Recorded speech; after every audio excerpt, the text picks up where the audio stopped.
In the year 1871, the Great Fire nearly destroyed Chicago. But out of the ashes of that catastrophe rose a new Chicago, a city of brick and brawn, concrete and guts, with a short history of violence beating in its pulse. That history is on record, and the record is kept by the newspaper men who have made Chicago's papers great. No period in Chicago's history was more violent than the years of Prohibition. The rise and fall of the bootlegging empires was written in blood and bullets. In 1932, there were 365 murders committed in Chicago, one for each day of the year. 8 policemen were shot down in the line of duty. One of the most ruthless of these murders occurred on December 9th, 1932, on South Ashland Avenue, in a place operated by a woman named Wanda Skutnik. Wanda Skutnik's store in the Polish district was the front for a speakeasy.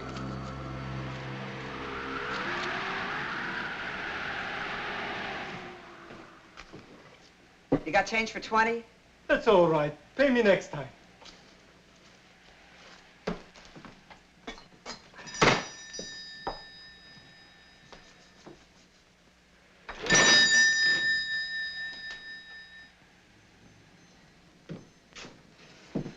Wanda, you're looking at a guy that's coming down with a cold.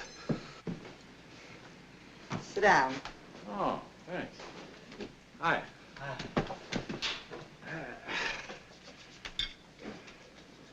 For a cold, this is good. Thanks, Wanda.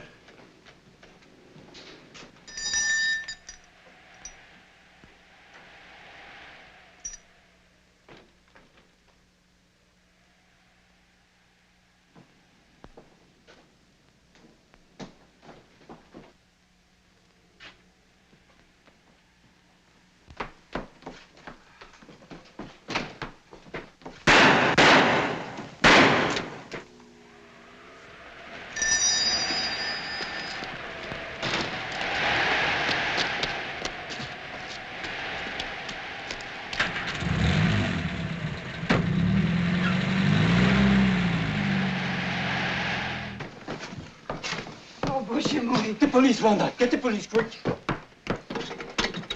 Hello. Hello, Central. Get me the police. Yeah, quick, please.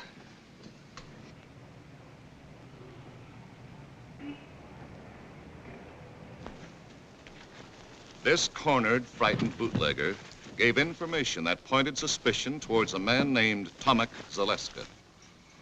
Tomek Zaleska couldn't be found, but 2 weeks later, a tip from another source revealed that Zaleska had spent the night of the murder with his friend, Frank Wiecek. The police closed in on the home of Helen and Frank Wiecek.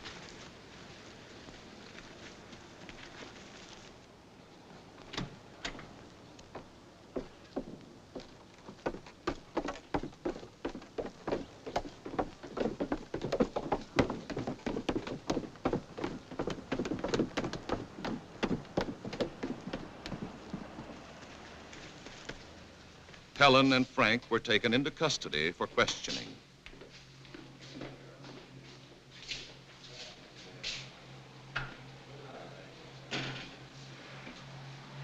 Frank Wiecek admitted that Tomek Zaleska had spent the night of the murder at his home, but insisted he knew nothing about the crime. Why did Tomek want to sleep at your house? Well, he was having trouble with his old man, and he was afraid to go home. When did you last report to your probation officer? Last Friday. You're sure it wasn't Thursday? No, I know it was Friday because that was the day my wife told me she was going to have a baby. You went to the probation officer on Thursday, not Friday. There's your report card. You're confused, son. Try to be a little more accurate. Where were you at 3:30 on December 9th?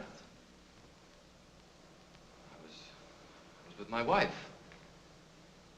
I remember because I was helping her shell walnuts for a cake she was making. You were wrong about the day you saw the probation officer. Maybe you're wrong about being at home shelling walnuts for your wife on December 9th. I know I made a mistake about the probation officer, but I know I'm right about the other thing. This statement was signed by your wife an hour ago. My husband was home with me on the 9th of December. I remember this because he was helping me pick dates for a cake. You sure it was walnuts?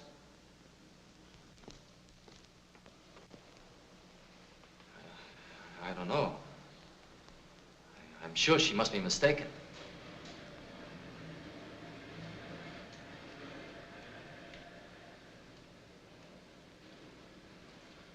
His wife, Helen, was released. But because of Frank's confused testimony on insignificant points and his minor police record, he was held as a suspect.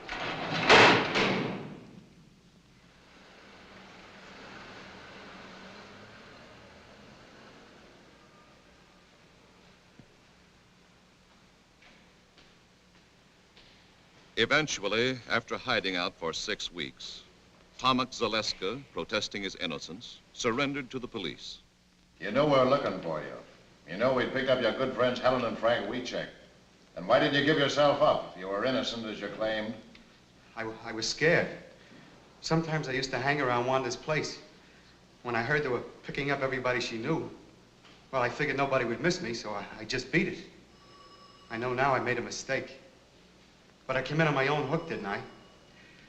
When you went to Wiecek's house that night, what reason did you give for wanting to sleep there? I didn't give any reason. I used to spend the night there once in a while. You didn't give them any reason? No. I just asked them to let me stay there, and they did. And you're sure you gave them no reason? No. After identification by an eyewitness, Frank Wiecek and Tomek Zaleska were indicted for the murder of Officer Bundy and swiftly brought to trial. I will ask you, Mrs. Skutnik, if you see in this courtroom the 2 men that murdered policeman John Bundy. Yes, sir. Him and him. Had you ever seen either of these men prior to the time of the shooting? Oh, sure. Tomek used to come around my place all the time. The other fella I never saw before. And the first time you saw Frank Wiecek was on the day of the murder? Yes, sir. And the next time you saw him was the day you picked him out of the police lineup? Yes, sir.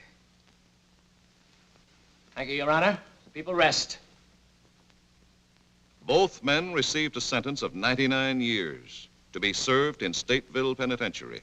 This happened in November 1933. Frank and Tomek went to prison. The case was forgotten for 11 years.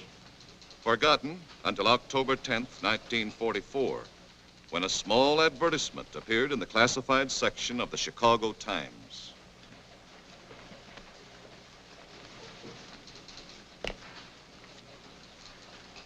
Boy! Yes, sir? Give me the file on John W. Bundy, cop killed in 32. All right. And get McNeal. Yes, sir.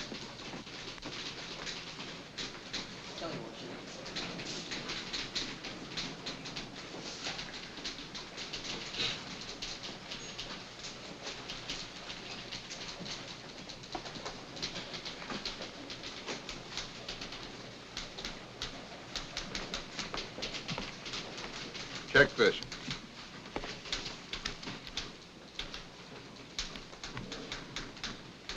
What do you make of it? Well, I want to know why it's worth $5,000 to someone to find out who killed a cop 11 years ago.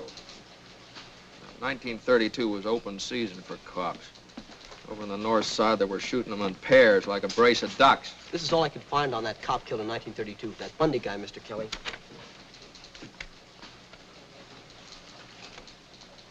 Now, you see what I mean? He didn't rate much. Well, it wouldn't hurt to check it. You might get your name in the paper. This is sucker bait. Every grifter and mooch in town will be after that $5 grand. They'll frame their brothers to get it. And maybe this is a frame. There's a lot of angles to this thing. You see what I mean? Just takes you longer to catch on, that's all. I'm just thinking about it.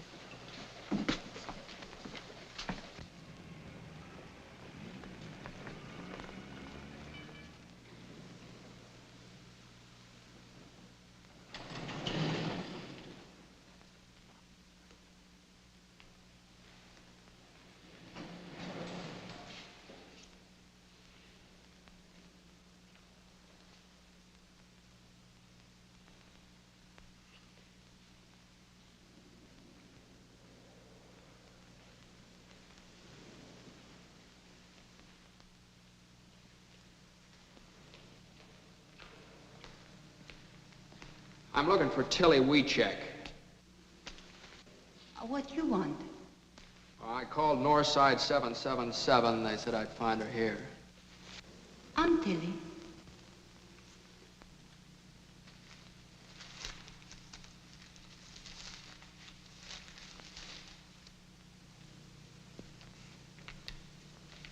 You run this ad? Yes. That's for me. You know something? No.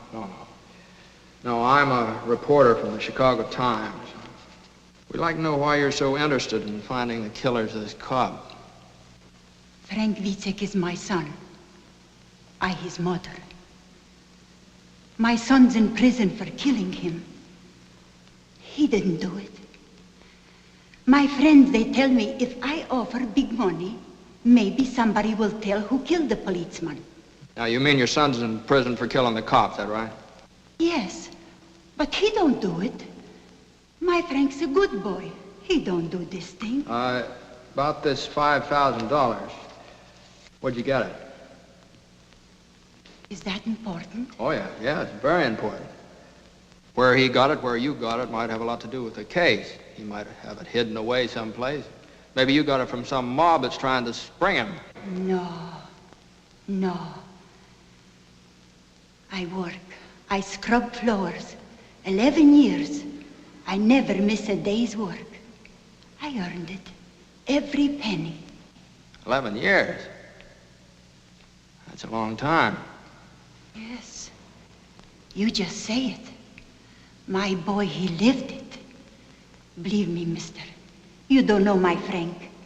But me, I his mother. You mean you got some new evidence, something that wasn't brought up at the trial? No. That's why I try to buy new evidence. No, you're just wasting your money. You'll get cheated out of it. No, not me. Look, lady. He's in for 99 years. Now, if you want to make good use of the money, send him lots of cigarettes and candy, try and keep him happy. You're very kind. But I not use my money for candy or cigarettes. If you're not able to help, I get my Frank out someday. Somehow, I dream of this day. $5,000 a lot for a dream. Yes. 11 years. I dream and I work. First, I tried $3,000. Nothing. Now I try $5,000. Suppose nothing happened. Then I work 11 more years. I get $10,000. But my boy, someday he get out.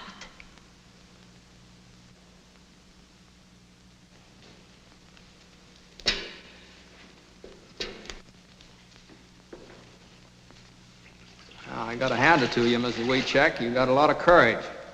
You help me? Oh, I'm afraid I couldn't do that. I'm only a reporter. I just write the story.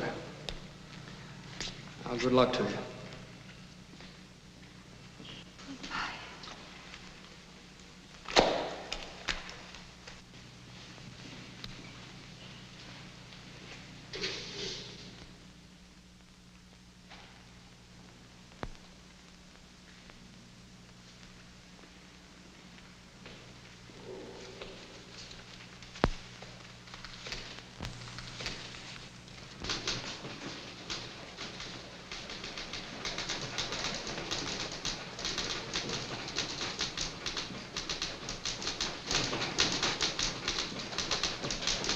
Great job, Mac. Thanks, Charlie.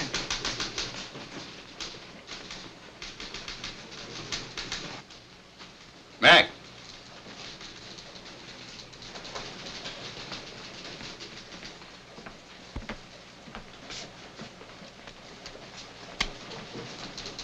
Hey, this story on the scrub woman, pretty good.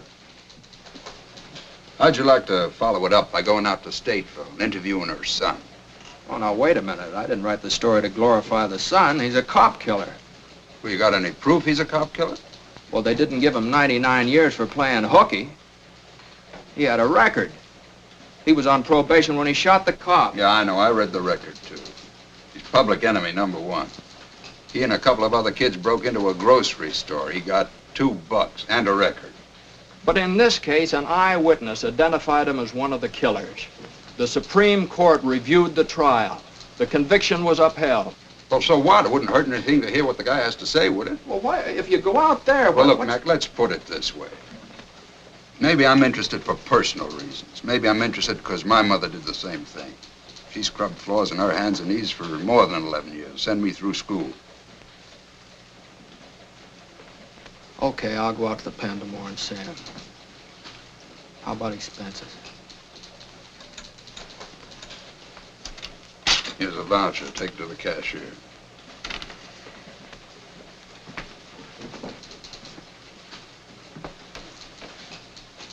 Kelly. I happen to know that your mother had a small annuity. She never scrubbed a floor in her life. You never got past the 5th grade. But I figure if you pull such a corny gag as this, you must want me to go pretty bad, so I'm going. But I want you to know that you didn't get away with it.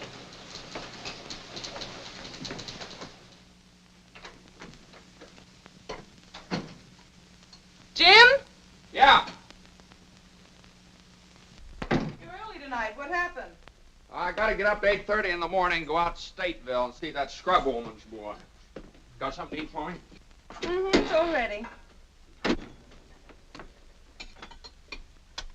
Hey. Hi. Hi.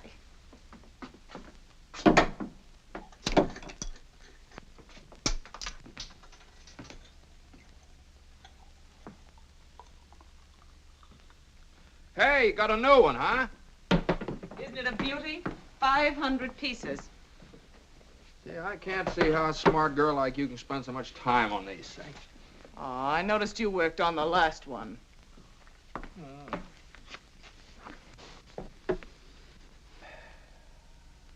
know, that was a marvelous yarn you wrote about that Polish woman. Had a lot of feeling. What a magnificent thing that old lady did. Yeah, everybody's touched. Especially Kelly. I was, too. Makes you feel warm. Well, I hit it pretty hard. But don't start believing it. I read the files on the case. That kid killed the cop. He got what was coming to him. Now, I need a branch of a tree right in there. See one around? Oh, that sky. That sky. I wasn't thinking about the boy. I was thinking about his mother. I hammer out a sob story and everybody's blubbering all over me. You know what it is? It catches your imagination. Nobody knows whether she's right or not, but she's worked so hard, she's had such faith that, well, I want her to be right. Honey, I love you. Wouldn't you scrub floors for me if I shot old Kelly in the head? Oh, I don't know. You don't. You don't. Jim. Oh, here's one. Here's one. Looks like it. Jim. Look, I'm going out to see him tomorrow. Well, you women are suckers for sentimentality, aren't you? I guess that's how I got you. All I had to do was dangle an orange blossom in front of you. Oh, it took a little more than that, Mr. McNeal. It did. Hmm.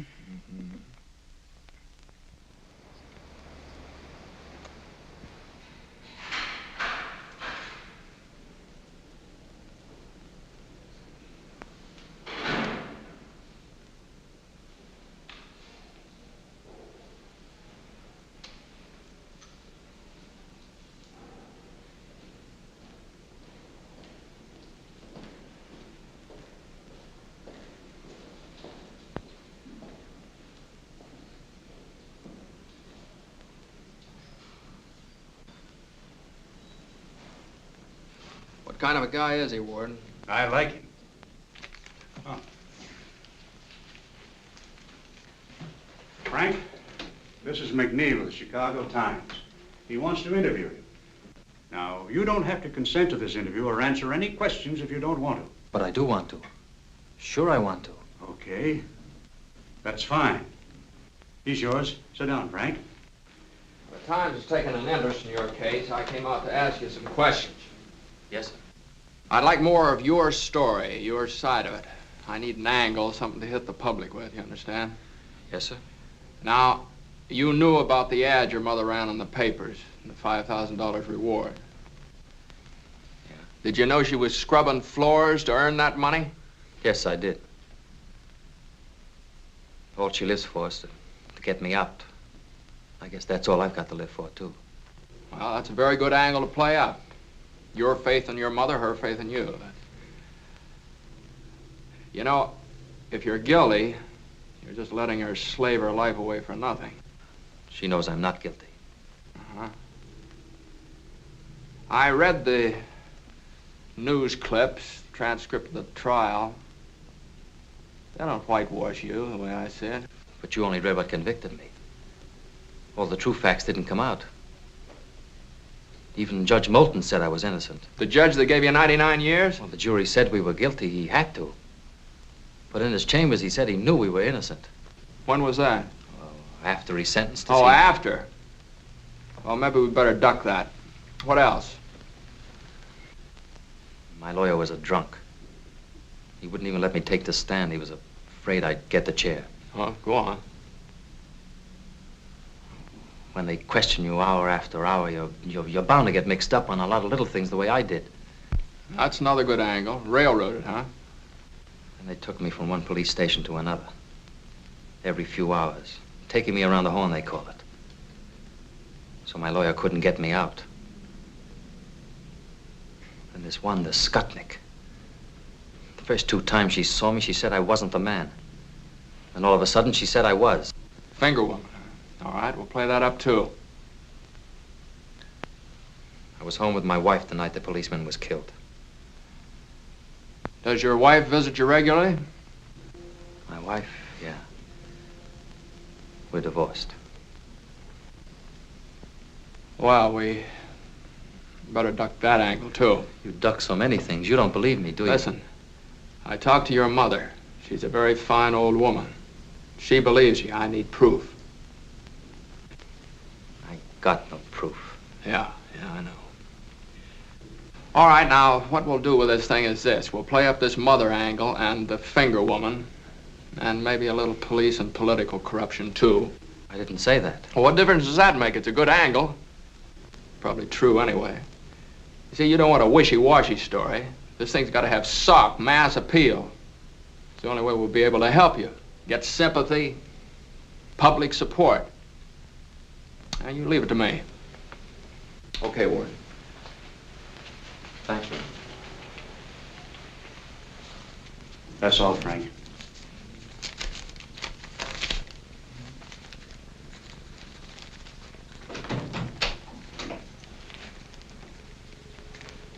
Are there any guilty men out here?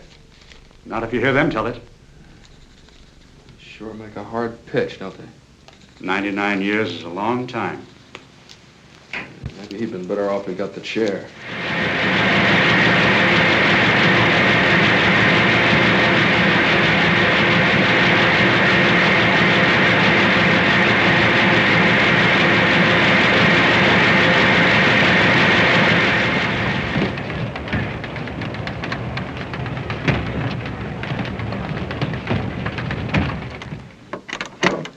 Mr. McNeal is busy, but I'll tell him you like the story. You're welcome. Yes, the Times is going to continue with the WeCheck case. You're welcome.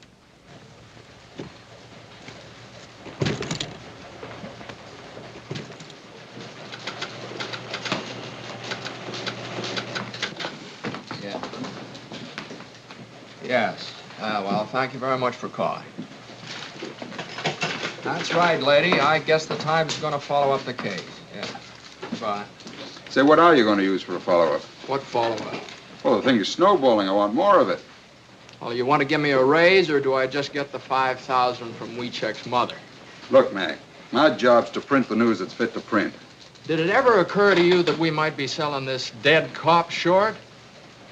Maybe he had a mother that scrubbed floors, too.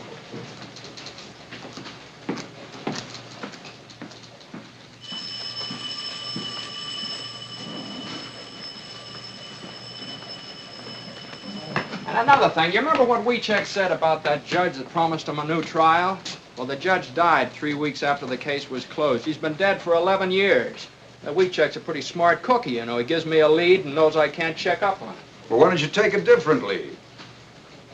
Look, Mac, you know we're getting on the average of more than 20 phone calls per hour from our readers. And every time that phone rings, you see those great big juicy headlines. I know, Chicago Times clears innocent man. Well, why not? Well, why not? It's impossible, Kelly. You can't do a thing like that. Listen, Mac, if you don't like the story, if you think he's guilty, end it. Write a finish piece and kill it. I'll take that deal. I'll interview his wife. She believed in him so much she divorced him. That ought to kill it for good.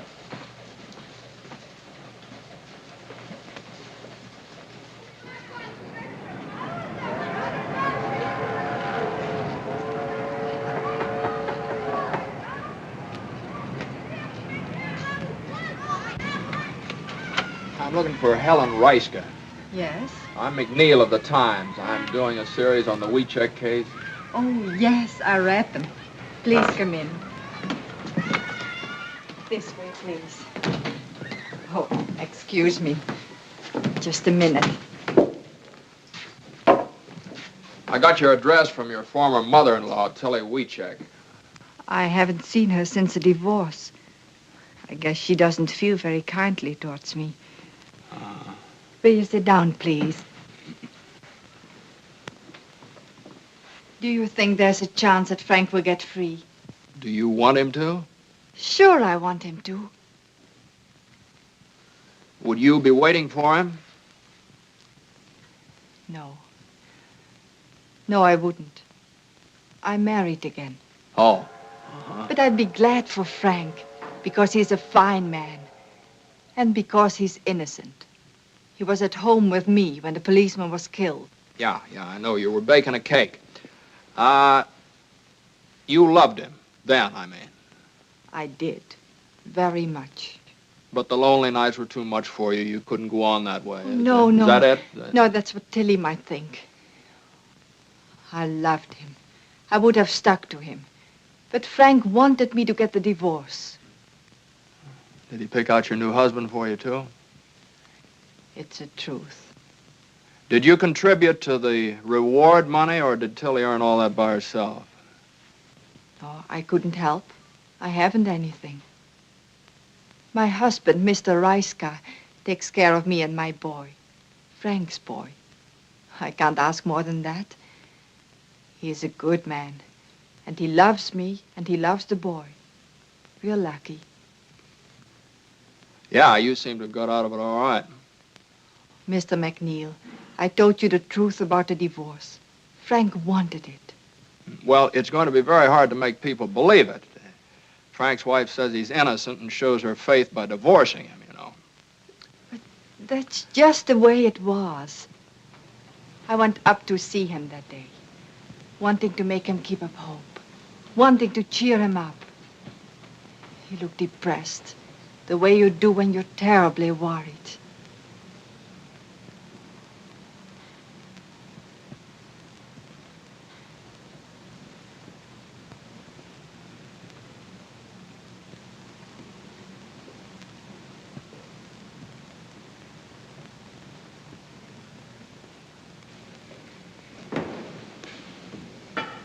How have you been? Fine. How have you been? Fine. How's Ma? Fine. And the boy? How's the boy? Oh, he is fine. Always fine. Everything's fine. We have nothing to say anymore. Oh, Frank, darling, please. I know. So many things you don't say. You don't want to talk about the outside because I'm in here. You don't want to remind me. But I remind myself. I think of lots of things. Ellen, tell me, how's the boy doing in school? He's doing very well, Frank. What about the other boys? Kids can hurt him bad. They're only kids, Frank. Yeah. They do not know what they're saying. Son of a jailbird. Cop killer's son. Oh, it's nothing, Frank. I was thinking about moving to a new neighborhood anyway. He'll go to a new school. Oh, it's no good. A new school is no good, Helen. A new name. That would be good. Frank. I'm just like dead, Helen. In 30 years, maybe I can get a parole, if I'm lucky. 30 years. Helen, you've got to divorce me, Helen. You can't mean that, Frank. Yes. Love's not for us anymore, Helen. It's finished. Now we must think of the boy. Only the boy. My boy must live for me. But I couldn't do it, Frank. I just couldn't.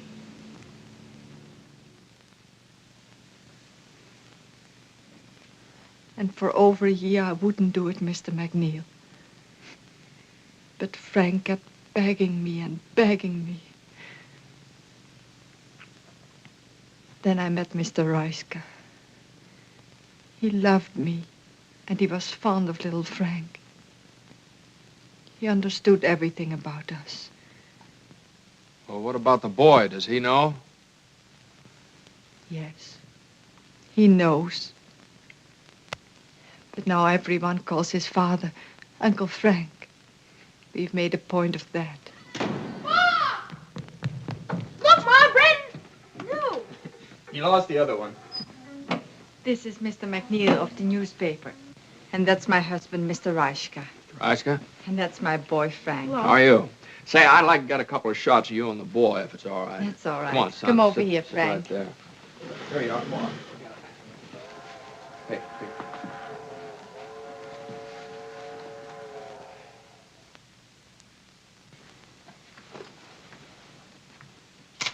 Mr. Reiska, you mind if I ask you a couple questions? Certainly not. Were you in Chicago in December 1932? Yes, why? Did you know Helen then? What do you mean, asking such a question? Any objections to answering? No objections. He's got to ask everything, dear. I know that. I didn't meet Helen until after she was divorced. This can be proved by our friends. I see. You understand I have to ask a lot of questions. Sorry. What's he asking all the questions for anyway? What's the big idea? Well, it's about your Uncle Frank. He's not my uncle. He's my father. Well, thank you, folks. Goodbye.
Darling, wake up.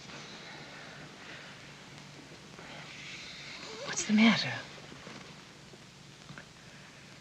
Huh? Hungry? Want a nice sandwich? No. You've been gnashing your teeth and making an awful noise. I've never known you to be like this, Jim.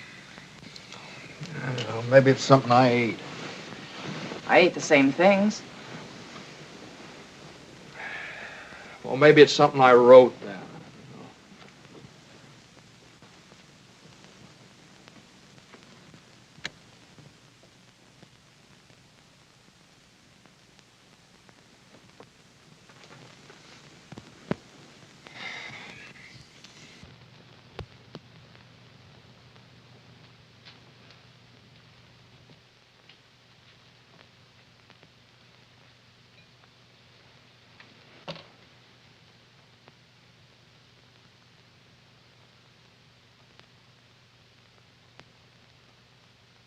You look nice. Will you marry me? I did. Oh, yeah, that's right. Thanks. You're welcome. Just remember I'm here. Well, come on over here. Maybe we can work this out together. What's the matter? Won't the pieces fit together? Some of them, but they make the wrong picture. Pieces never make the wrong picture. Maybe you're looking at them from the wrong angle. Sometimes it's mighty hard to figure. Why don't you let go? You want him to be innocent. You want him to be free. Admit it. Oh, maybe you're right. Maybe I do want him to be free. But that doesn't make me believe he's innocent. If you want to believe, that's enough. Believe it. Will you marry me? Oh, that's right, you did. Will you fix me that sandwich then? Hey.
Hey, Kelly, have you seen this item on the warehouse fire? Might be a firebug, arson ring. You think there's anything to it? There might be. I'll follow it up. Is that an assignment? Sure. Oh, Mac, I know there's nothing more to the WeCheck case. It's all washed up. But before you tackle this warehouse yarn, the warden called me this morning. WeCheck wants to see you again. Well, for what? I don't know. Maybe he wants to confess. Well, I was just up there. Don't I get time off for good behavior? WeCheck's been up there for 11 years, Mac. That cop's been buried longer than that.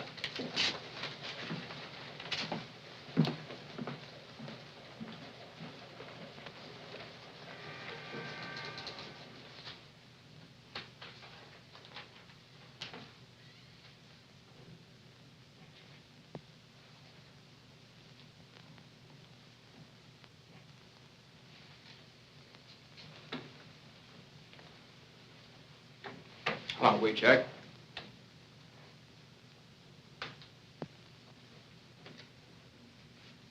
Mr. McNeal, I sent for you to tell you that I don't want you to write anymore about me or my family. I've read what you've written. I've seen the pictures of my mother, my wife, and my boy. We poured our hearts out to you, unashamed. Well, you wanted help, didn't you? That's the only way you can get people interested in the case. Nobody's going to read a little two-line ad like your mother ran in the paper. 500,000 people have been following this story. Now, somebody might know the killers and get in touch with us. I don't want that kind of help. I'll stay here 1,000 years. But you must not write anymore about my wife and my mother and my boy. My mother is doing this for me, not to sell your papers. Oh, now, wait a minute. I made my wife divorce me, so my boy has a new name. Now you put his picture in the paper. You spoiled everything for him. I don't know. I thought I was doing a good job. No. This is writing without heart, without truth. Before I thought maybe some crook lawyer would try to get the $5,000 from my mother. But this I never figured. Yes, I say it. I'll stay here. I'll stay here 1,000 years. But never write anymore about my family. Leave them alone. Leave alone my wife and my boy.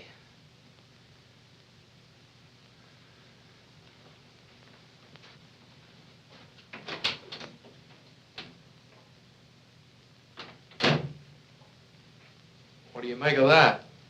Well, I guess he figured you pitched him some pretty low curves. It was a story. I wrote what I saw. You know, up here, every man claims to be innocent.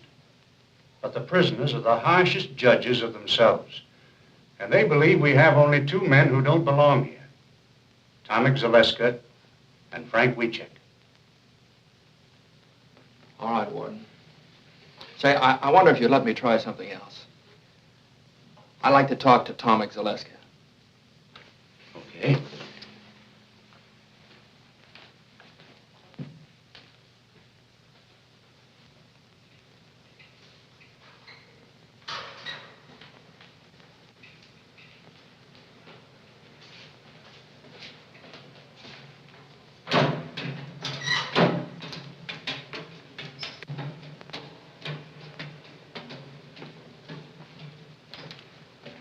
I'd like to talk to Zaleska.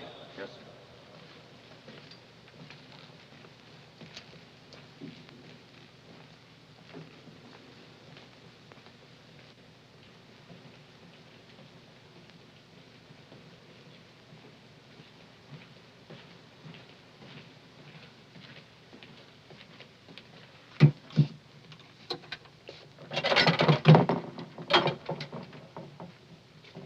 Tomek, this is McNeal of the Times. He'd like to talk to you.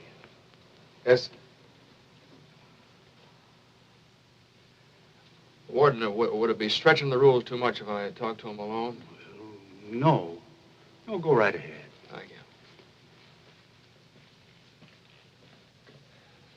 Are you familiar with the work the Times is doing for Wiecek? Yes, sir. Now, look, Tomek, we want to clear up this Bundy case one way or the other. We don't think Frank was in it with you. Now, if you confess and name the man that was really with you that night, the Times will do everything in its power to get you a parole for turning state's evidence. The chances are you'll be out of this place in a few years. What have you got to lose? You're in for a life now. Come on, tell us the truth.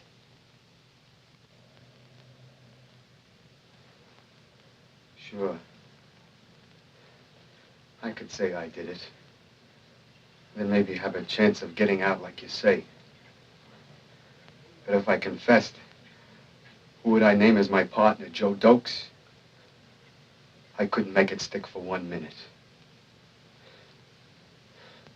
That's the trouble with being innocent.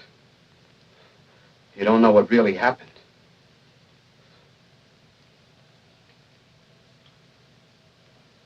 I didn't do it. Me and Frank had nothing to do with it.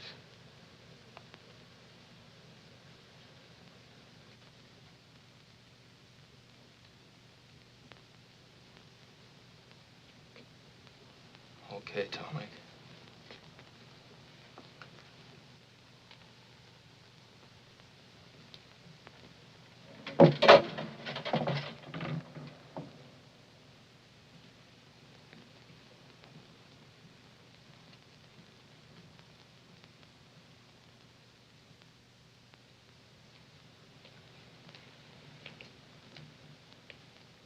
Well? You must run a nice jail. This guy doesn't want to get out either. I'm gonna get this out of my system if I never write another line. Warden, do you think Weechek could talk to me again? Yeah, I imagine he would. I'll take you over to the hospital. He works there.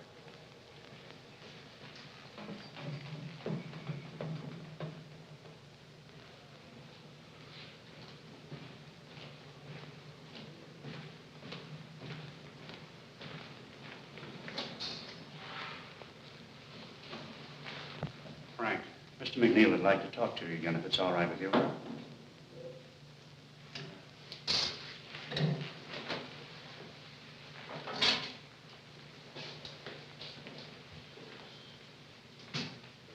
Look, Frank, I've decided to go on with this case. I'll slant the story your way. I also want you to know that I'm still not convinced you're innocent, but I'm willing to dig, get the facts. But remember this, if I ever catch you lying, I'll blast you so hard you won't even get a parole when you're 33 years up. Is it a deal? I've nothing to be afraid of. It's a deal. Okay, Frank. Now, I want you to give me some information. This judge you told me about, you know, the one that died. Were there any witnesses when he told you he'd try and get you a new trial? Yeah, there was a bailiff. Uh-huh. What was his name? I don't know. Well, I'll find out. What was the name of your lawyer? His name was Underwood. Underwood. Where does he practice? He's disbarred now. That's great. A disbarred lawyer and a dead judge. All right, what else? There's Wanda Skutnik. It was she alone who put me where I am. She identified me, but the other two witnesses, Gruska and the mailman, said no. Then there was the police captain. He was the one who got Skutnik to say I was the man. He stood right alongside of her when she picked me out. She was afraid of him. What was his name? I never found out. He wasn't at the trial. Well, where can I find the Skutnik dame? I don't know. That's nice material. It's all I got, but it's the truth. Would you be willing to take a lie detector test? Mr. McNeal, for 11 years, I've been waiting for a chance to get at that box. You know what you're up against? If it turns out bad, you're cooked. If it turns out good, it's only Leonard Keeler's professional opinion. Doesn't count legally. I'll take the test. Okay, I'll fix it up for you.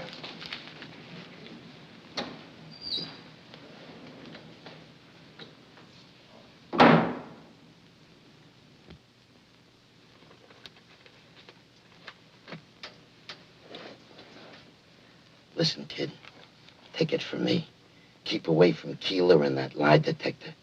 I'm not afraid of it. That's what I said. Why, I had the cops, the state's attorney, even my own lawyer believing in me. I was a cinch. Then they talked me into going up against that box. Well, what happened? What do you mean, what happened? I'm doing life, ain't I?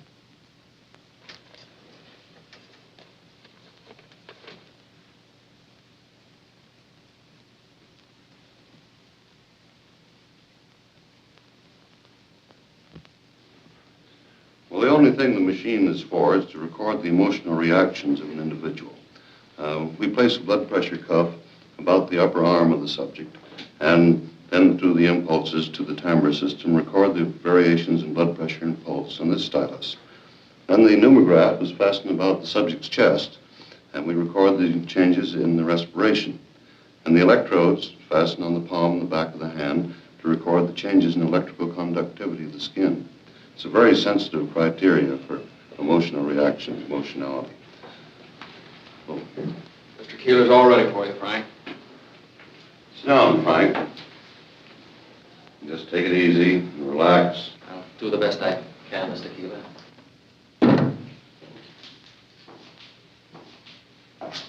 Come, Mac.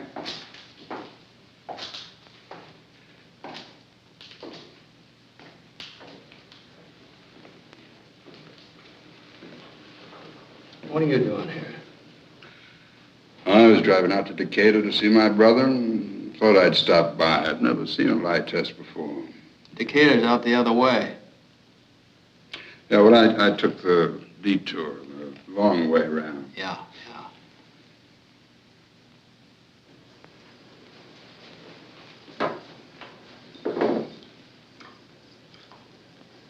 These are a pair of electrodes. I clip them to the palm on the back of your hand to pick up the electrical changes in the nervous system. I'm going to try an experimental test now.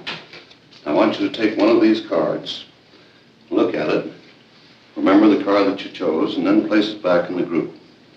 I'm going to ask you one card at a time, and I want you to say no to each card that I ask, including the chosen card. You understand? Yes, sir. Now just face forward, don't watch the machine, and sit as quietly as you can.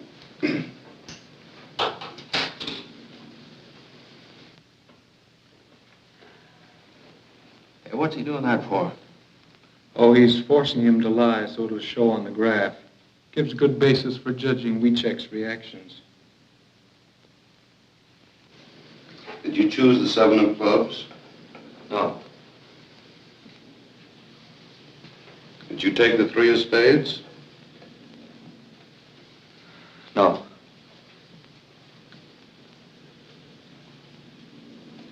Did you take the Queen of Hearts? No.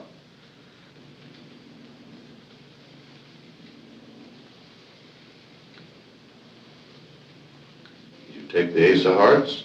No.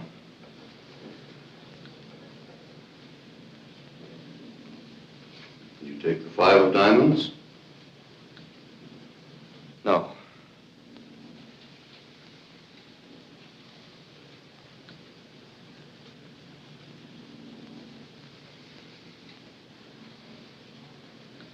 Did you take the 6 of clubs? No.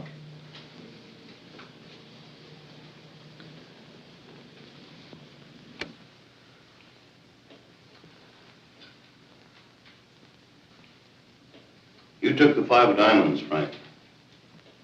Did you? Yes, sir. Now I have a prepared list of questions I'll ask you. I want you to answer all of these questions now by yes or no. And if you have anything to explain, do that after I ask you all the questions.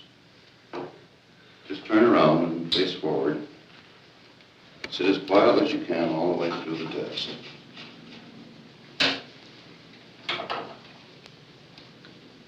Don't forget, just yes or no all the way through. Is your name Frank Wiechek? Yes.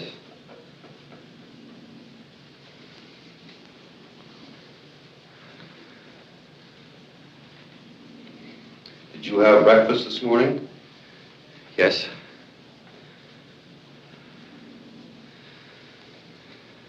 Do you know Tomek Alaska? Yes.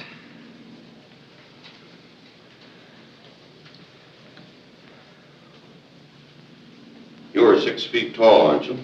5'9". Just a minute now. Just yes or no, all the way through. I'm sorry, sir. And sit quietly. Yes. I'll have to begin again now. I'll just ask you some of these questions. I'm sorry. Is your name Frank Wiechek? Yes.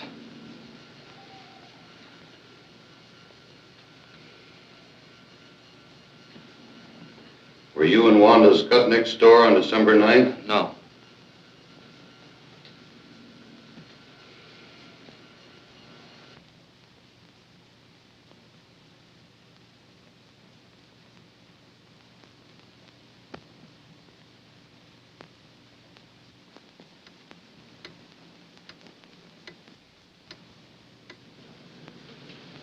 Were you home at the time of the robbery?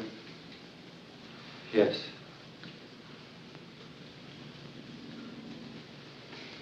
That's all I'm going to ask you. Just sit quietly now for a few moments, and I'll take it off. Yes, sir.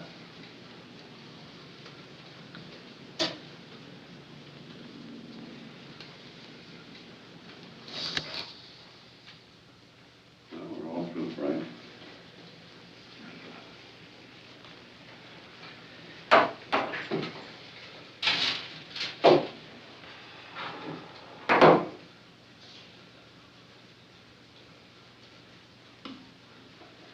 Bye, and I'll probably see you later. See you later, Frank.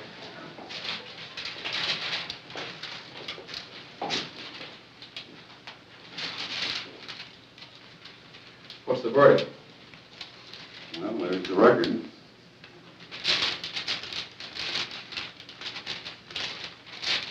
Well, what's that jump there? Well, he reacted in all three curves, very specifically. He lied to that question. Is that where you asked him if he killed Bundy? No. Are you married? Well, but he didn't lie. He isn't married. He's divorced. Yes, but he's a Catholic, and he still thinks he's married, and he feels within himself that he's married. And so he reacted in deception. But do you think he lied about anything else? Well, we run so many records today, 4 or 5 of them. I'd like to take a little time to go over them and compare one record with another and the reactions. And, well, I'll call you later on this afternoon and let you know.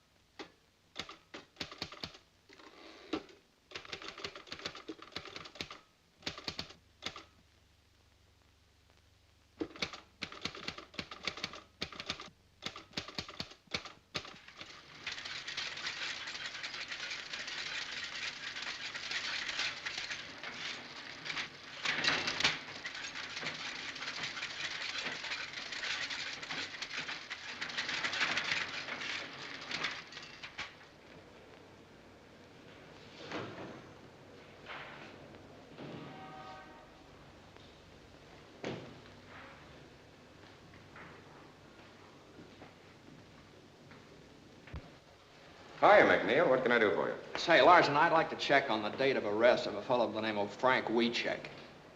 You mean the cop killer? Oh, I'm just trying to do a job. I'm afraid I can't help you, McNeal. Our arrest books for 1932 are in the warehouse. They're not available. What do you want me to do, go to the commissioner? You know where you can go as far as I'm concerned.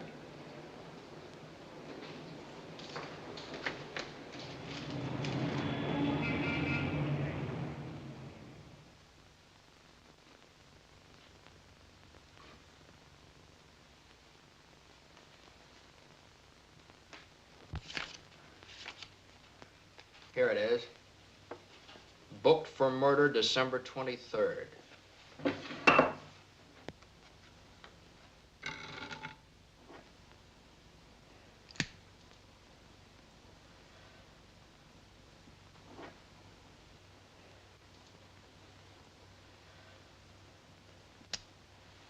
Does that make you happy?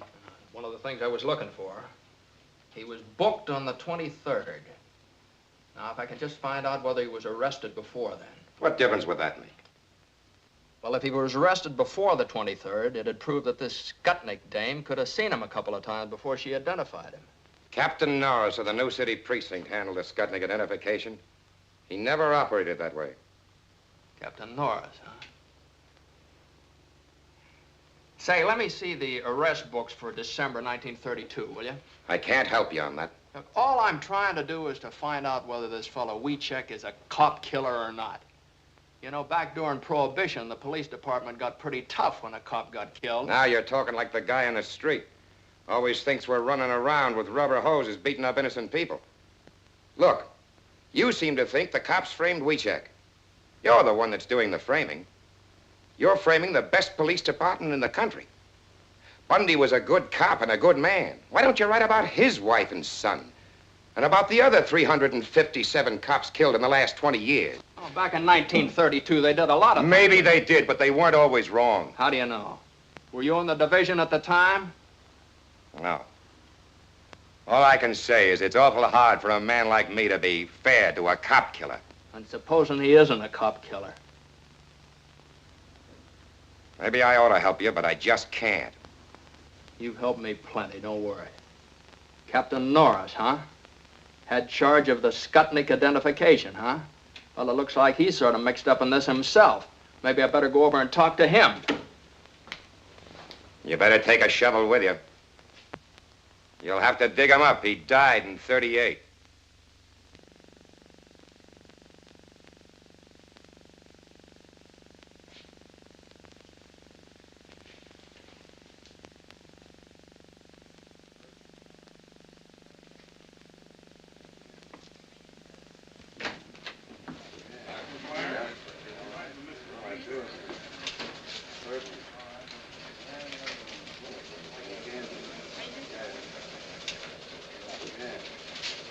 All right, transferring the new citizenry.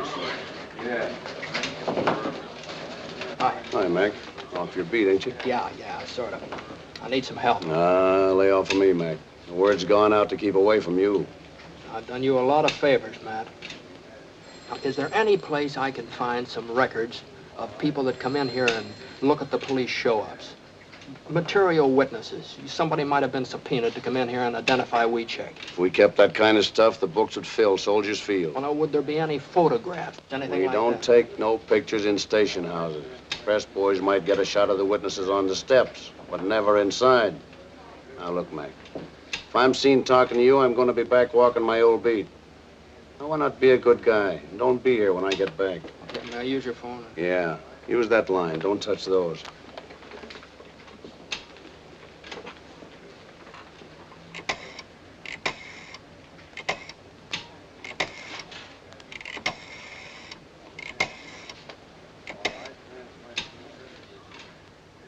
This is McNeal. Give me Kelly. Say, check through our files to see if any of our boys took pictures of the Weechek arrest in 1932. Get someone to check the Tribune and the rest of the papers. Now listen, Kelly, a photographer takes maybe 10 shots, prints one of them. I want to see the other 9. Now listen, the Herald Examiner, they were still in business then, weren't they? Now this is just their kind of picture. I'll check on that myself.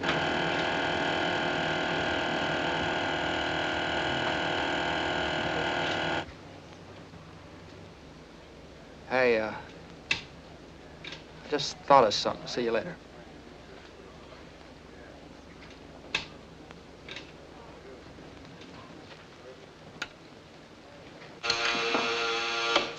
Your city precinct. This is McNeal over at headquarters. You got the book on the Weechek arrest in 1932? Yeah, but we've been told to pull it out of the files. I'll drop over and see it. Okay, we're right over. Right.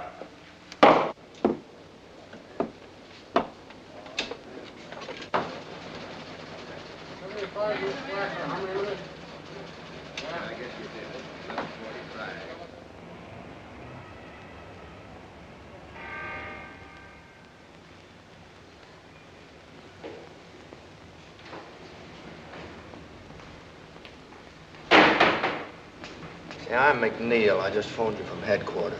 You got that book on the Weechek arrest? Come in.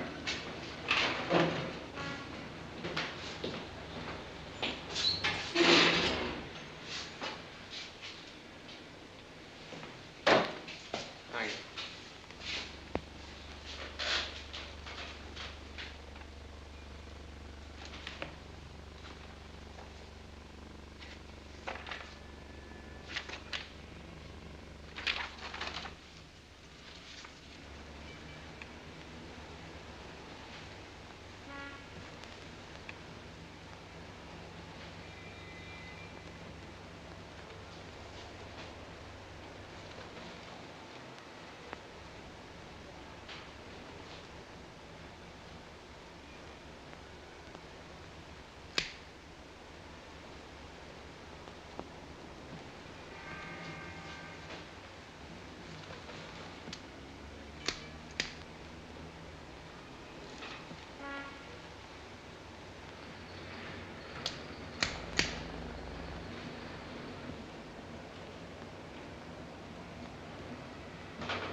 What'd you find? Weechek was arrested in the morning of the 22nd. He wasn't booked until the afternoon of the 23rd. Norris took his time, didn't he? What'd you say your name was? McNeal. What division? I'm McNeal of the Chicago Times. This is confidential information. This is public information, and I'm entitled to use it. We've got our orders. You got a beef, you talk to the state's attorney's office. That's a good idea. I think I will. In the meantime, I wouldn't let anything happen to that book if I were you.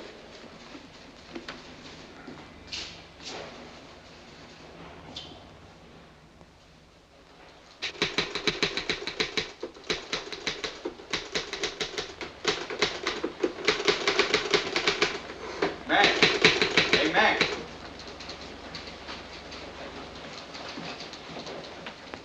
Hey, this is hitting him pretty hard, isn't it? I haven't even started on him yet. I think this whole thing stinks. Kelly speaking. Yeah. Yes, sir. Right away. That's the boss. He wants us both. Let's go. Let's go.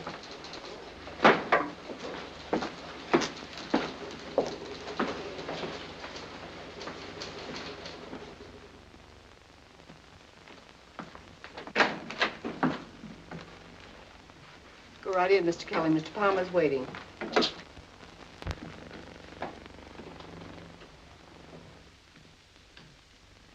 Mr. Kelly, Mr. McNeal, I believe you know the commissioner. Oh, well. Mr. Faxon from the state's attorney's office. And this is Robert Winston representing the governor. How do you do, sir? Of course, you know Mr. Burns.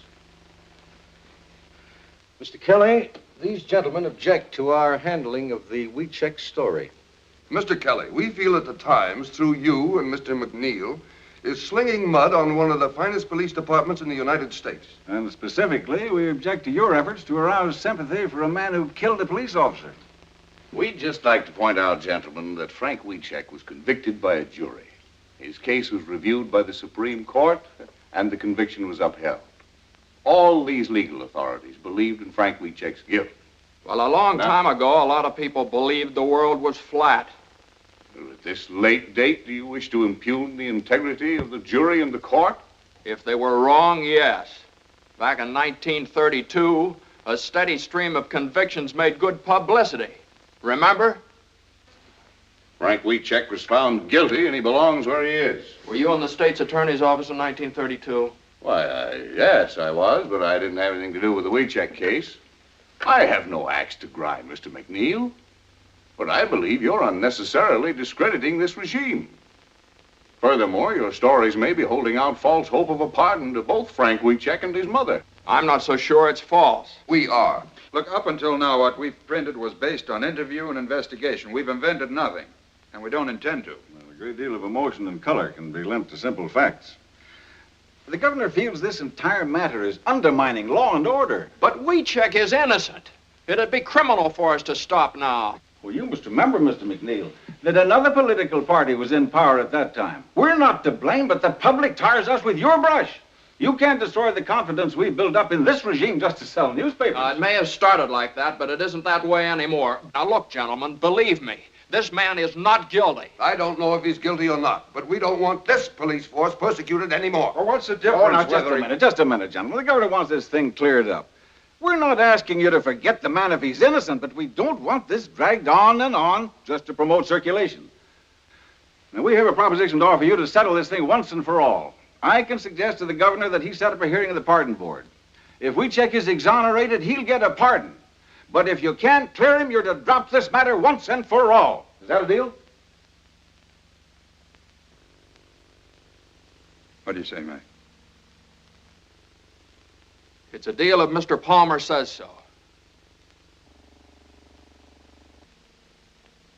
Okay. It's a deal. I'll ask the governor to set up a special hearing next week. Are you ready to accept that? Yes, I am. There's just one thing, Mr. McNeal. If you go before a pardon board and they turn him down, it'll go on Wiechek's record. Then when he's eligible for parole, that record may hurt his chances. Now, mind you, there's no regulation. There's no law. But the very fact that he was investigated by the pardon board and turned down may have a prejudicial effect upon his application. What you're doing is gambling with Wiechek's parole. Now, that's a chance we'll have to take. Well, gentlemen, that's settled then. We're agreed. Thank you very much, gentlemen. We'll live up to our end of the bargain. Goodbye. Goodbye, sir. Goodbye.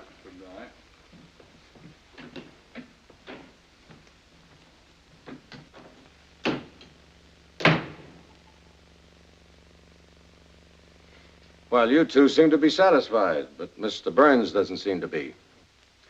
I'm not. As your attorney, I think you've made a bad deal. While I have read the transcript of this case and am familiar with some of the things Mr. McNeal found, I am not at all certain that we have sufficient evidence to obtain a pardon. But you haven't seen all of the evidence yet, Mr. Burns. What, for instance? Well, in the first place, I've talked to the bailiff of the court. He corroborated Frank's statement that the judge promised him a new trial. Well, what basis did the judge have for making that promise? I don't know. If he made it. He made it, all right. Here's an affidavit from the bailiff. That's not proof. It's inconclusive. All right. Forget about that. I have a lie detector test. And Keeler's sworn statement that the fellow is innocent. Inadmissible. Gruska and Decker, the other two witnesses in the crime, maintain that Wiecek is not the man. And they also testified that this Wanda Skutnik couldn't possibly have recognized anybody. But have you found her? What does she say? Gruska and Decker contradict it. But it's inconclusive evidence. Now, what new admissible evidence have you? Well, there's a whole lot of new stuff. The state's attorney's office tried to keep me out of the record books. That's the reason I had that fella faxing up here. And another thing. Why is this Wanda Skutnik dame keeping undercover? A couple of mobsters might have killed that cop and threatened her for not playing ball. Or maybe she's trying to keep in good with the law. I don't know. She ran a speakeasy. Now, look here, McNeal. I'm an attorney. I know what it is to go up before the pardon board. They go on facts. Facts? Okay, I'll give you something better than facts. I'll give you a picture. Take a look at that. Now, Wanda Skutnik testified that she didn't see Wiecek from the time of the murder until the time she identified him on the 23rd of December. Now, Frank maintains that she did see him several times on the 22nd of December when the cops were taking him around from station to station. All right, that bears out Frank's story right there. There's a picture of Frank and Wanda going into one of the stations. Where'd you get this, Mac? I got it out of the files of the old Herald Examiner. Kind of figured they'd go for a picture like that. When was this taken? Well, obviously on the 22nd. Oh, now look here, McNeal. You can't just say that obviously it was taken then. You have to prove it. Well, I have the photograph. When you go before the pardon board, the burden of proof is with you. But the picture After all, it could very well have been taken after she identified him. McNeal, you've done a wonderful job in assembling all this evidence. But the law of the state of Illinois requires only one eyewitness for an identification and conviction. So far, that witness has not altered her statement, and that fact still stands. Mr. Palmer, in view of this, I'm afraid I must recommend that you permit me to get in touch with those gentlemen who were just here and ask for more time, or until I've had an opportunity to go over the case. Then your advice is to call the whole thing off. That's right. Oh, now, Mr. Palmer, I realize that Mr. Burns knows more about the law than I do. But I want to tell you some things about this case you don't know. I went into this thing believing nothing. I was skeptical. I figured Wiecek is using his mother to spring him. But I've changed my mind. This man is innocent, Mr. Palmer. I know that without any doubt. Now, it's true I haven't found Wanda Skutnik, but I want a chance to find her. I want a chance to get this guy out of jail. Now, if you call off this hearing, I'll never get that chance again. The bargain stands. Thank you, sir. Just a minute, McNeal. Let me give you one last piece of advice. Even if you do find this Wanda Skutnik, I don't believe she'll ever change her testimony. There's only one thing for you to do. Discredit her. Prove she's a liar. Otherwise, you're wasting your time.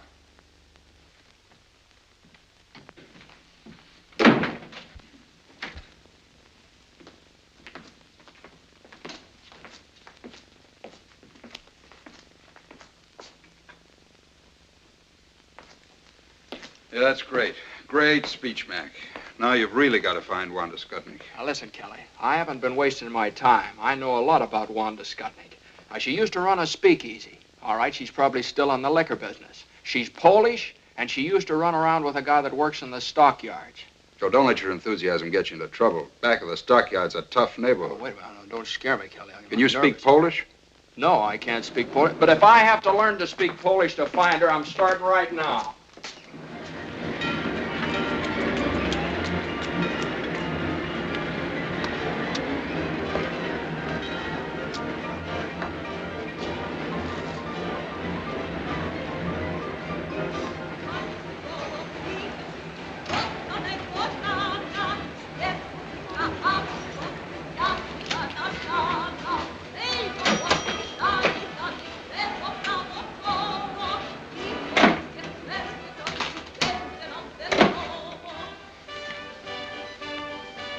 What do you have?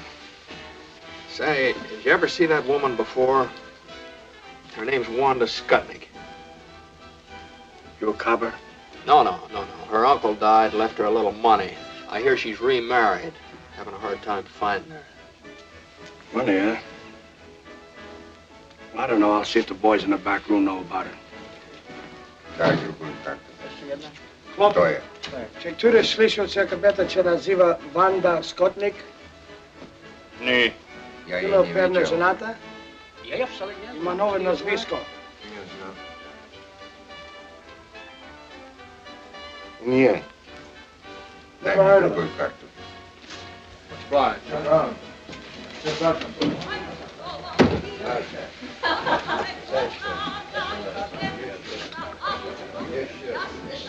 Dobrze.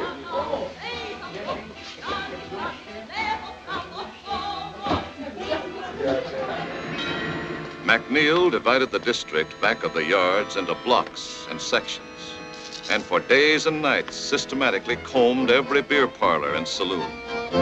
Ja panu powiedziałem, że więcej już nie będę pracować. Tak ciężko robił. O, panu opowiadam. That's all for me. Sure. Na zdrowie panu. Na zdrowie.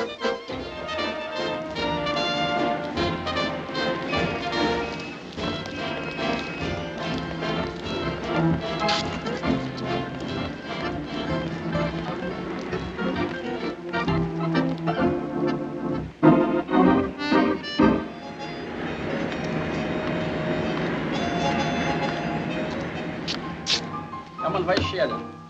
Ile ty masz? Ja wszystko wygrałem.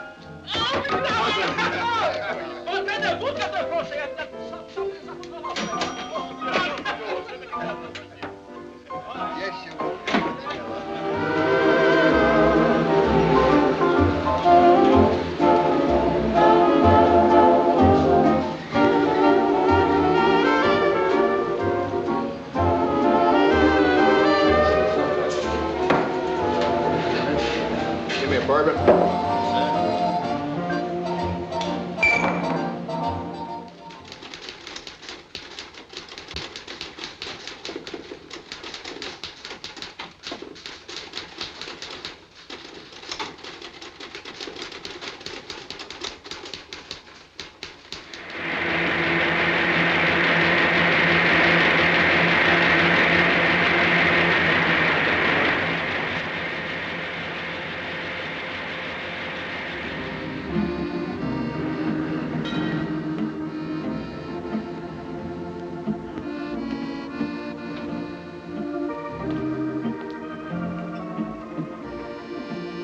What do you have?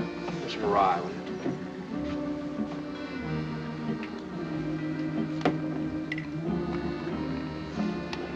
Say, did you ever see that woman around here? No, I don't think I have. Her name's Skutnik, Wanda Skutnik. A lot of women come in here, but I don't know them by name.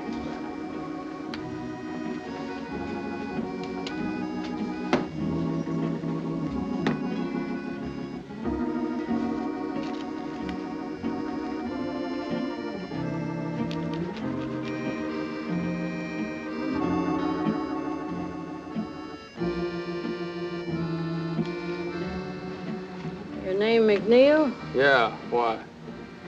I've been wondering when you'd hit this neighborhood.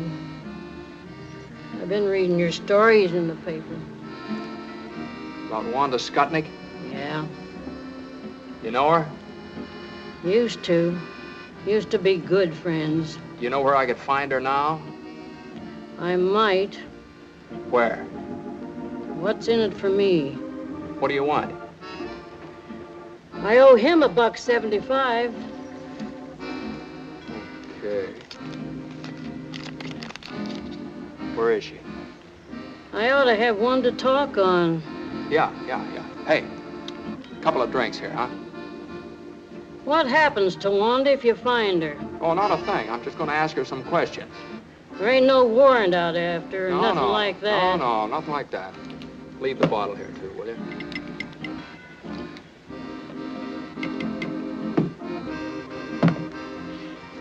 She hadn't ought to thrown them bricks at me. You know Honora Street? Yeah, sure. You go down there. 725. 725. What's her name now? Siskovich. Wanda Siskovich. But don't tell her I said so.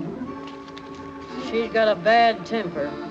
I don't want her throwing no more bricks at me. Won't tell her a word. There you are. Thanks.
Come in.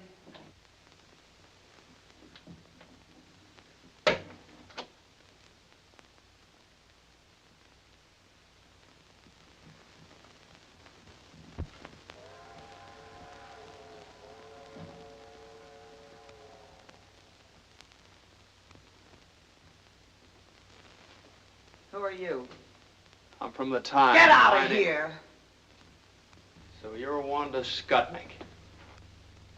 Yeah. I've been wondering when you'd show up. Now, look, lady, I'm not going to give you any trouble. I'd just like to ask you a few questions.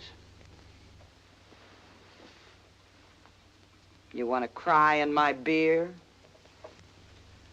All I want to know is this. Is there any possibility that you might have been mistaken when you identified Wiecek? No.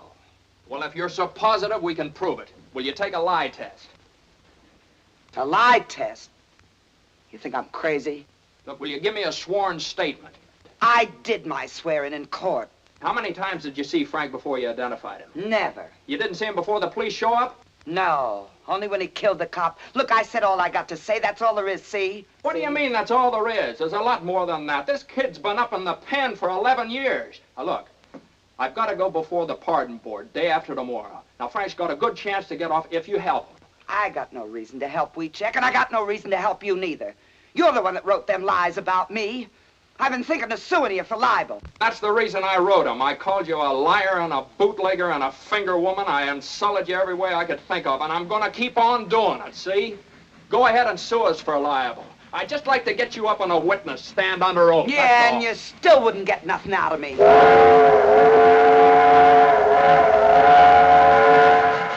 Why you bother?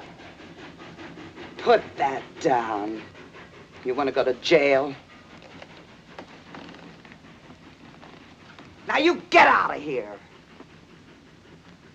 Now listen, maybe there's something you didn't think of. There's a $5,000 reward, you know. $5,000? And what's more, you don't have to do anything about it. Just tell me enough to clear things up, get Wiecek out, and you get the $5,000. So what do I gotta do? Just tell the truth. Who got you to identify him? Who are you afraid of? Nobody, nothing, nobody. I ain't afraid of nobody and ain't got nothing to say. Wanda, it's $5,000. Shut up! Now you get out of here. You ain't gonna get nowhere. I identified him. I told the truth. It's him. I ain't never gonna change my mind. It's him. Now get out of here. Boris!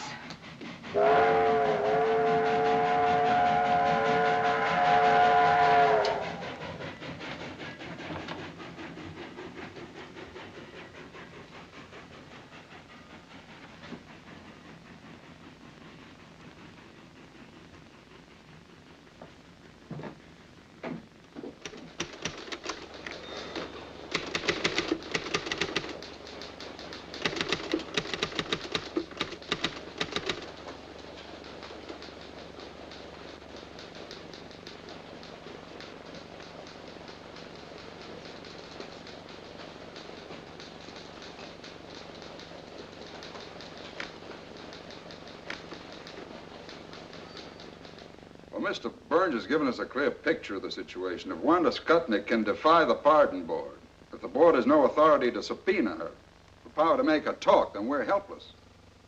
What do we do now? The thing for us to do now is for me to appear before the pardon board at Springfield this afternoon, present our apologies, and ask that the case be withdrawn. Will that appear on Frank's record? Will it spoil his chances when he becomes eligible for a parole? No, his name simply will not come before the board. All right. That's it, then. I'm sorry, Mr. Palmer. I want to apologize to you, too, Mr. Burns. I thought if I found this woman, I could make her talk, but I missed her. I'm sorry. Okay, Mac. Kelly, write a finished story on this Wanda Skutnik and end the whole thing. Get the paper off the hook. Well, I can get a train for Springfield in about half hour. Good.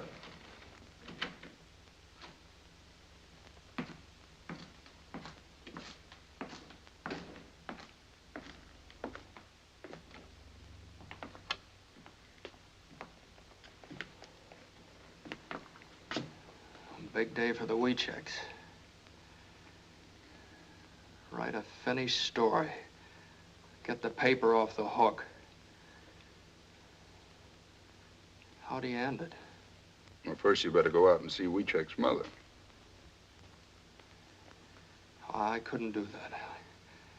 I just couldn't do that, Kelly. What do you want her to do, read it in the paper?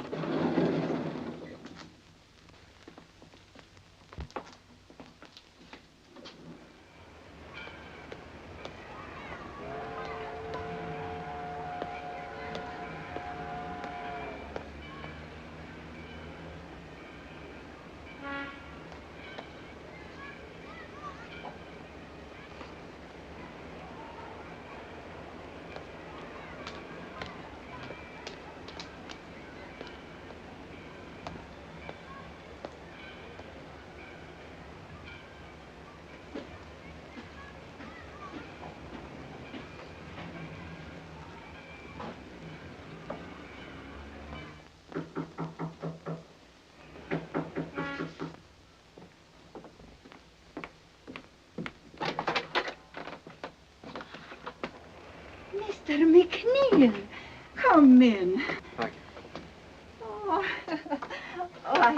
I got to excuse myself. I was not expecting company. You mustn't regard me as company, Kelly. I was baking a pie for Frank.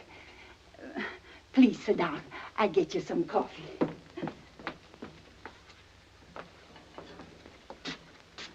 I really can't stay, Tilly. I just came out to talk to you about something. About the pardon board, yes?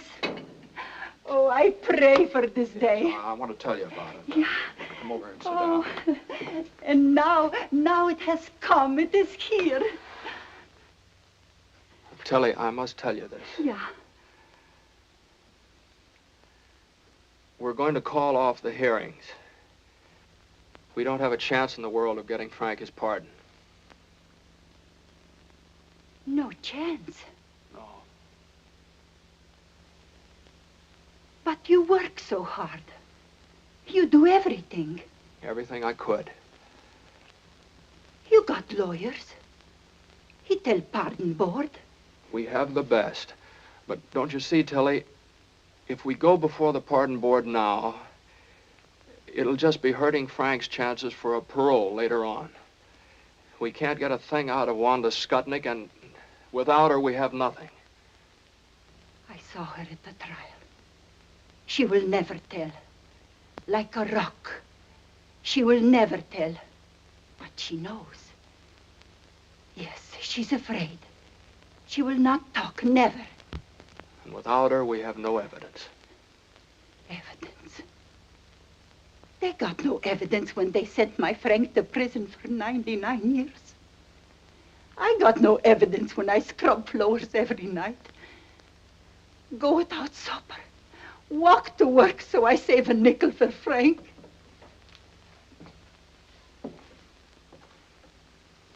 Evidence? What is this evidence?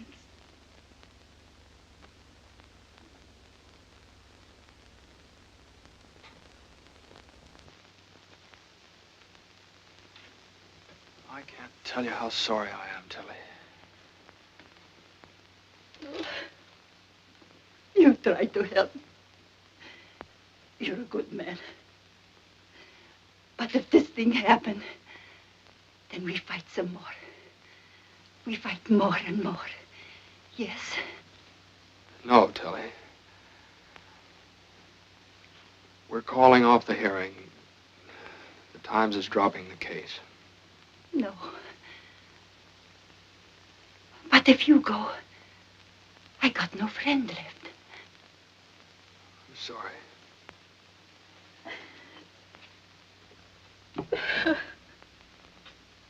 No friends left. No friends no more.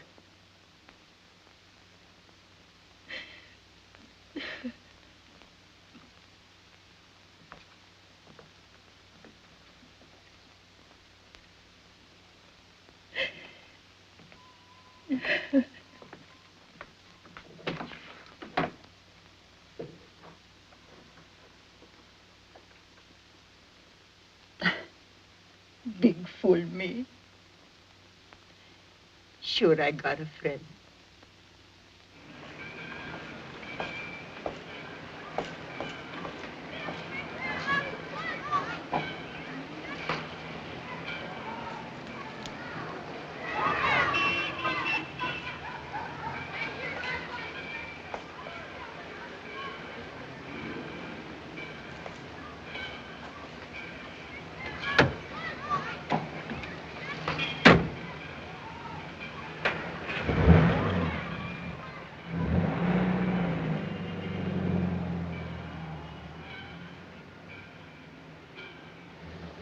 Where to? Now the Chicago Times. You're the fellas writing those stories, ain't you? Seen the paper?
Hey, change that, will you? Get me down to police headquarters. Fast you can. Right away. McNeal of the Chicago Times. First door on your left, Mr. McNeal.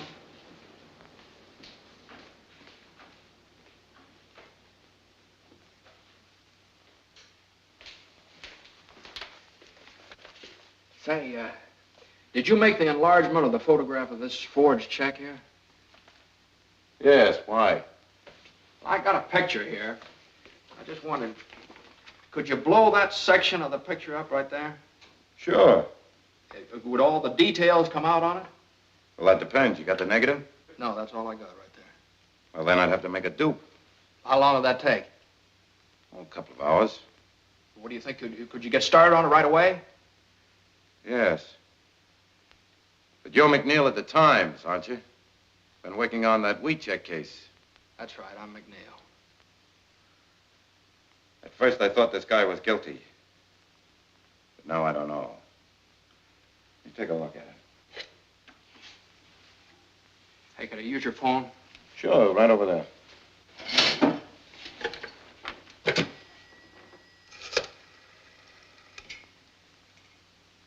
I want to put in a person-to-person call to Mr. Martin J. Burns. He's up at the state capitol in Springfield, Illinois. That's right. Yeah.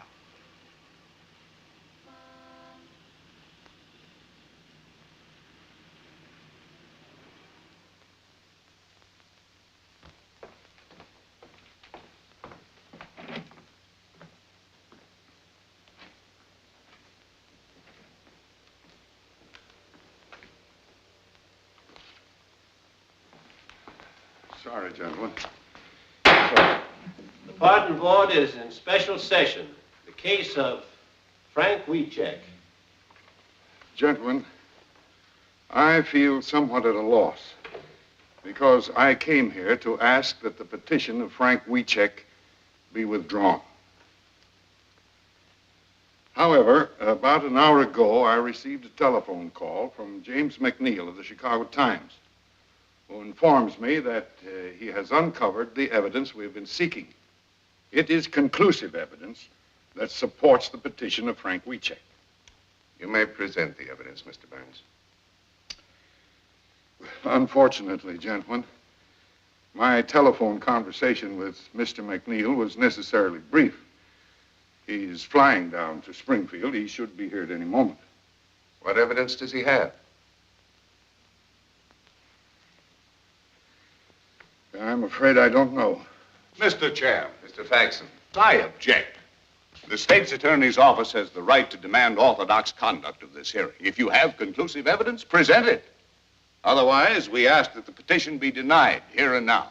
Mr. Faxon, we certainly intend to follow orthodox procedure in this Board of Pardons.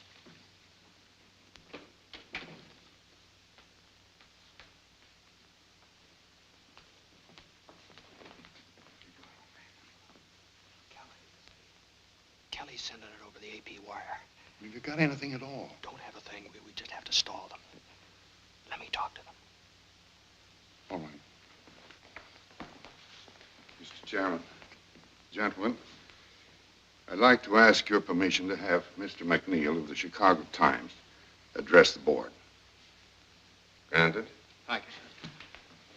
Mr. Chairman, gentlemen, I'd like to apologize for being late, but it was just impossible for me to get here sooner. I don't know how much Mr. Burns has told you. Strictly from a reporter's point of view, understand. I've assembled what I feel is a very solid case. And of what does this case consist? Well, it consists of such debatable items as a lie detector test. Now, I realize that you're unable to accept that. You want evidence. But sometimes the weight of evidence, just because it's in the record, is heavy enough to crush the truth. We'll discuss the shortcomings of our judicial system some other time, Mr. McNeal.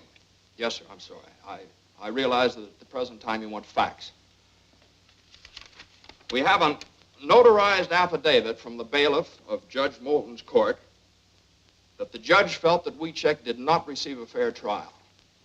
We have those documents before us, Mr. McNeal. They could hardly be called conclusive. Yes, sir.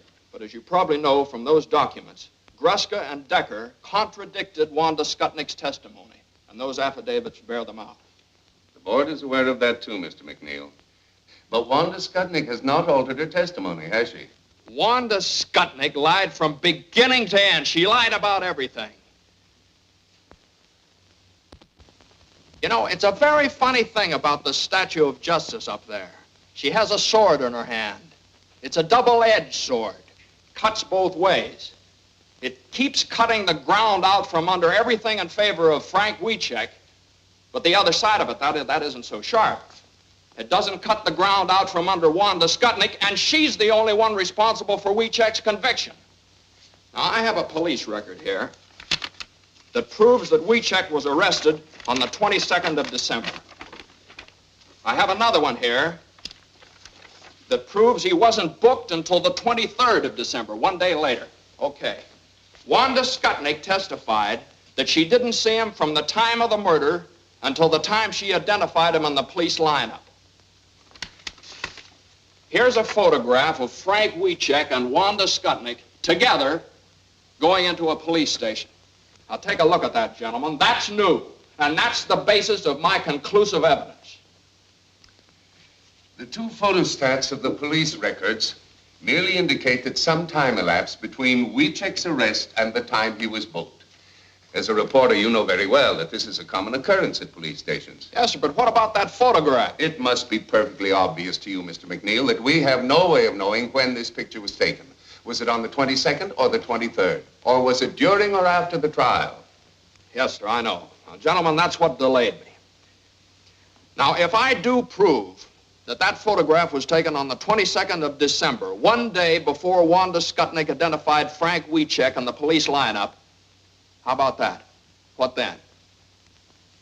In that event, Mr. McNeal, we might be obliged to render a favorable decision. But can you prove it? Yes, sir, I think I can. I just need a little time. Time? Do you mean to say, Mr. McNeal, that you still have no corroborating evidence? No, I'm not sure. The police laboratory down in Chicago is enlarging this section of the photograph. Now, if the enlarging process Yes, I know, but how long will this take? As soon as the enlargement is developed, they're going to send it over the wire photo system from the Chicago Times to the Illinois State Journal, which is just a few blocks down here. Now, all I ask, gentlemen, is that you go down there and see that thing with me. I object. The methods of publicity previously used in behalf of the plaintiff indicate that this may rightly be regarded as an attempt to make journalistic capital of this hearing.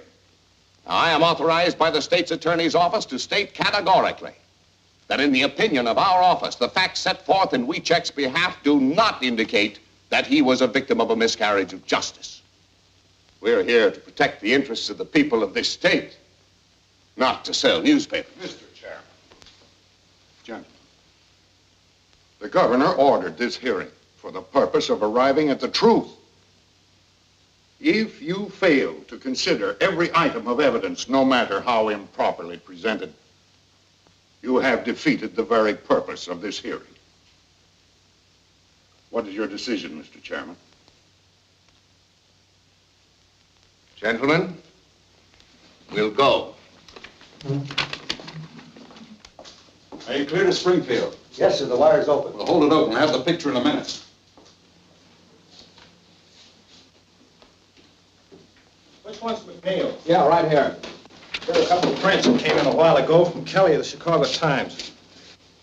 This one's blown up 100 times. This one 140. He said you'd understand. Okay, thanks very much. Excuse me.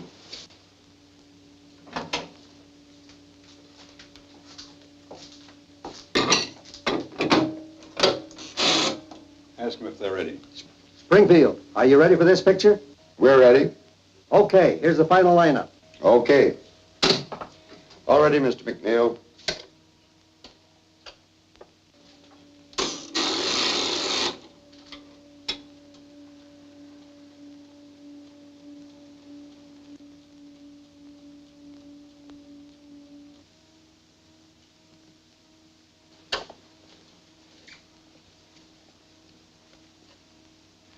Gentlemen, let me explain to you what's happening here. As you remember, this is the picture I showed you before, and this is the area we're working on right here, the newsboy. All right, now this print is that area enlarged 100 times.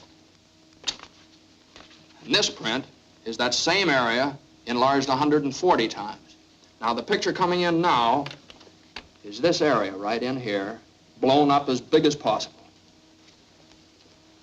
Well, what do you expect to find in the enlargement? The date on the newspaper held in the newsboy's hand. Is that possible? Frankly, I don't know, sir. It depends on a whole lot of things. condition of the dupe negative, the density of the print. I've been doing a little praying, too.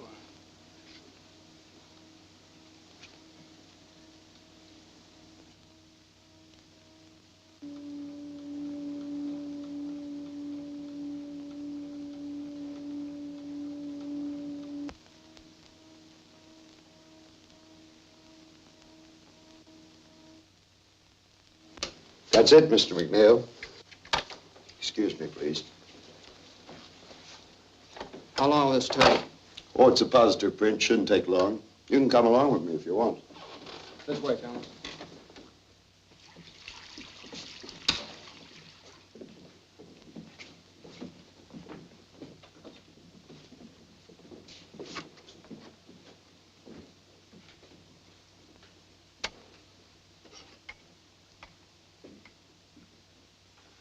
Remember, this is the area I showed you.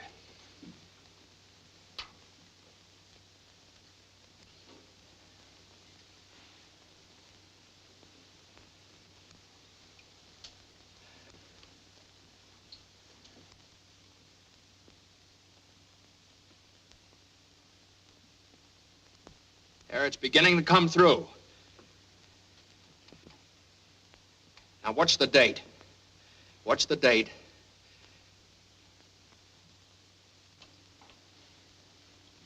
December. There it is. December 22nd. 22nd of December. There it is.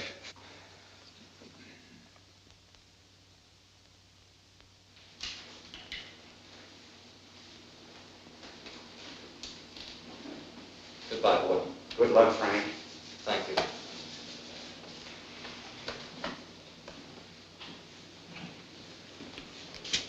New suit and $10. Almost $1 a year. Oh, look, Frank. It's a big thing when a sovereign state admits an error.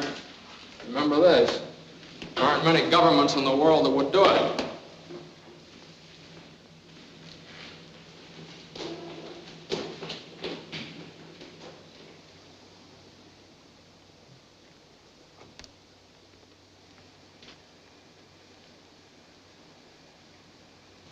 That's my daddy!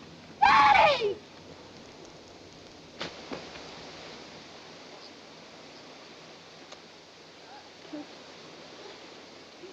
Franuś! Franuś!